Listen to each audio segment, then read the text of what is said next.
နာကျင်လွန်းလို့မျက်ရည်ကျတဲ့လူငယ်တယောက်ကိုတွေးကြောင်လိုက်တာလို့တော့မပြောနဲ့သူရင်ထက်ကဒဏ်ရာအတဲ့အနှစ်ကိုမင်းမသိနိုင်ဘူးလေ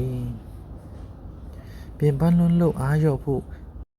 ကြိုးစားတဲ့လူငယ်တယောက်ကိုစိတ်ပြောလိုက်တာလို့တော့မပြောနဲ့သူဘယ်လောက်ခက်ခဲပြင်ပန်းနေတယ်ဆိုတာကိုမင်းမသိနိုင်ဘူးလေဘာစလို့ရမှန်းမသိပဲလမ်းပြောက်နေတဲ့လူငယ်တယောက်ကိုငင်းပြင်းလိုက်တာလို့တော့မပြောနဲ့ခက်ဆိုးကြီးထဲမှာလမ်းပြောက်နေတဲ့လူငယ်တွေအများကြီးပဲလေနိုင်ငံခြားမှာခောက်ဆွဲချောက်လေးစားရင်းနဲ့အမေအင်ကိုတန်းတနေတဲ့လူငယ်တယောက်ကိုအတဲနှုတ်လိုက်တာလို့တော့မပြောနဲ့